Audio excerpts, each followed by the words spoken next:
Bismillahirrahmanirrahim. Assalamualaikum warahmatullahi wabarakatuh.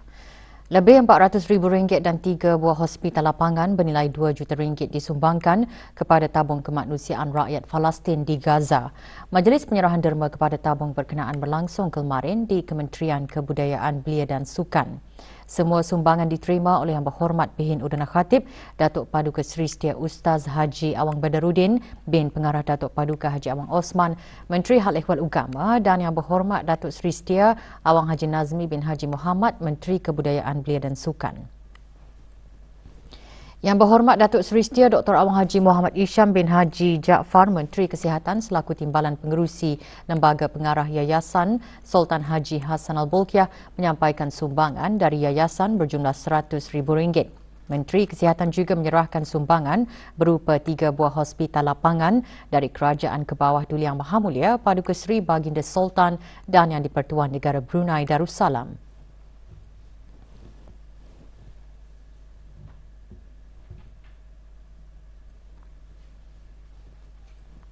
Sementara itu, Bank Islam Brunei Darussalam, Perbadanan Tabung Amanah Islam Brunei dan Makan Ceria Sendirian Berhad masing-masing menyumbangkan RM100,000, manakala Majlis Belia Brunei menyumbang RM41,700.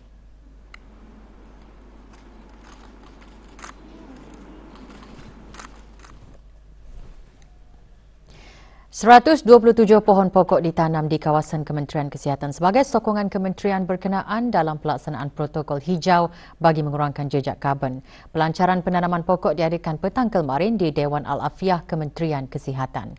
Hadir Yang Berhormat Datuk Seri Setia Dr. Awang Haji Muhammad Isham bin Haji Jaafar, Menteri Kesihatan. Protokol hijau adalah satu garis panduan yang mula dilancarkan pada 30 Januari 2021 selaras dengan pelaksanaan dasar kebangsaan perubahan iklim negara Brunei Darussalam.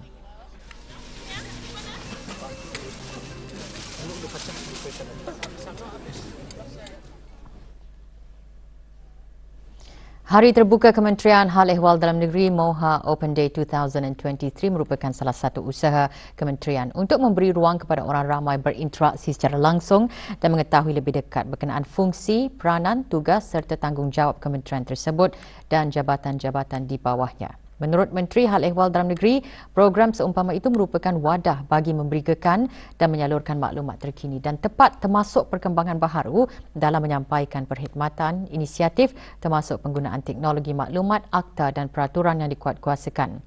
Yang Berhormat Datuk Seri Setia Awang Haji Ahmadin bin Haji Abdul Rahman berucap demikian semasa merasmikan Hari Terbuka Kementerian berkenaan kemarin.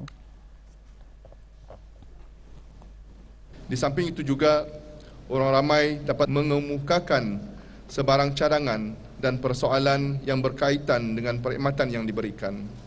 Ini termasuklah peranan dan tanggungjawab di peringkat angkar umbi yang sudah setentunya sebagai orang yang pertama ditemui oleh orang kampung jika terdapat sebarang perkara yang memerlukan perundingan dan tindakan-tindakan tertentu. Selain pameran, pelbagai aktiviti disusun antaranya sesi demonstrasi dari Jabatan Penjara dan Jabatan Bomba dan Penyelamat, siri taklimat yang mengetengahkan pelbagai topik. Program ini secara tidak langsung akan memberikan peluang perniagaan kepada peniaga tempatan mengetengahkan satu kampung, satu produk, 1K, 1P, produk rakan niaga tunas, trak makanan dan produk insaf Jabatan Penjara. Diadakan di Ibu Pejabat Jabatan Bomba dan Penyelamat Brakas, hari terbuka berlangsung sehingga Khamis ini. Juga diselajurkan perasmian Pelan Strategik Kementerian Hal Ehwal Dalam Negeri 2023 hingga 2027 dan katalog produk insaf daripada Jabatan Penjara.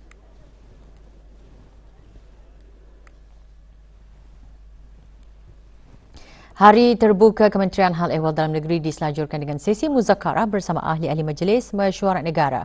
Sesi muzakarah berlangsung di Balai Bomba dan Penyelamat Brakas. Sesi dipengerusikan oleh Yang Berhormat Datuk Seri Setia Awang Haji Ahmadin bin Haji Abdul Rahman, Menteri Hal Ehwal Dalam Negeri. Ia diadakan untuk mengongsikan inisiatif yang telah dan sedang dilaksanakan serta perancangan strategik Kementerian Hal Ehwal Dalam Negeri.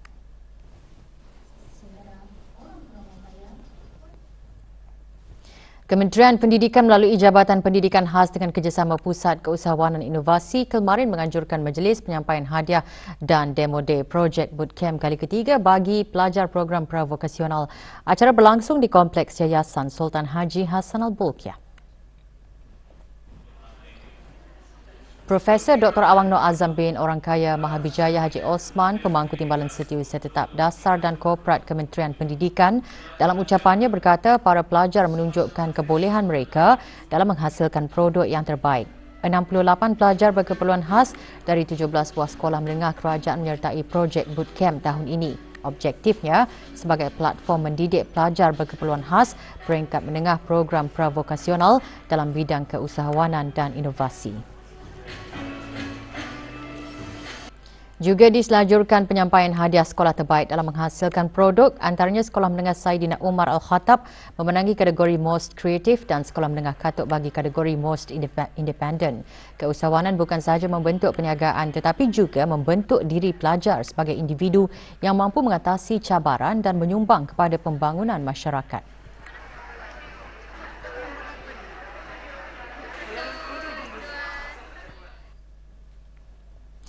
Separuh daripada kanak-kanak dan remaja dalam lingkungan umur 5 ke 19 tahun di negara Brunei Darussalam mengalami berat badan berlebihan atau obes. Kadar yang dikongsikan oleh Kementerian Kesihatan ini telah menjadikan obesiti sebagai faktor risiko utama penyakit diabetes di negara ini. Bersempena dengan Hari Diabetes Sedunia 2023 yang disambut pada setiap 14 November, kami membawakan keutamaan yang diberikan kepada obesiti dan perkara-perkara yang berkaitan dalam usaha senegara untuk mencegah dan mengawal diabetes. Ikuti laporannya bersama pewarta RTB Nur Nadirah Haji Umar. Menurut Kementerian Kesihatan, tahap obesiti yang tinggi bermakna tindakan bersesuaian sangat diperlukan. Ini boleh dimulakan dengan mengamalkan pemakanan sihat yang seimbang, melakukan aktiviti fizikal dan mengawal berat badan. Kita ni mesti mengawal dari segi macam makanan kurang paras gula, and then dia punya banyak makanannya tu pun penting, kira portion makanan.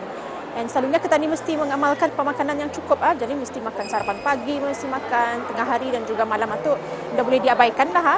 Tapi it's the choice of the makanan itu pulang. Dari segi pengambilan minuman ni kita ni mesti melihat food labeling. Kalau gulanya lebih tinggi dah boleh tani mesti kita ni kawal lah. Pengambilan air mesti dicukupkan lah. Mesti minum air dulu and then kita ni lihat sama ada tani masih lapar ke indak.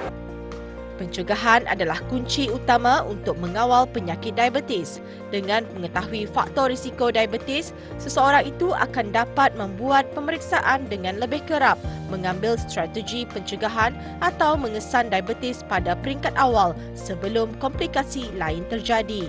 Nadirah Haji Umar melaporkan untuk Berita RTB.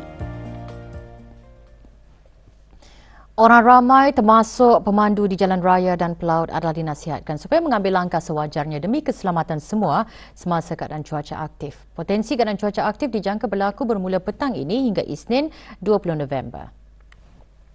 Jabatan Kaji Cuaca dalam kemas kini maklumat nasihat cuaca untuk orang ramai menyatakan hujan lebat dan berpetir dijangka berlaku terutama di kawasan pedalaman pada waktu petang dan sekali-sekala merebak ke kawasan pesisiran pada waktu malam. Kelajuan angin kencang boleh meningkat sehingga 45 km sejam semasa atau dekat hujan lebat.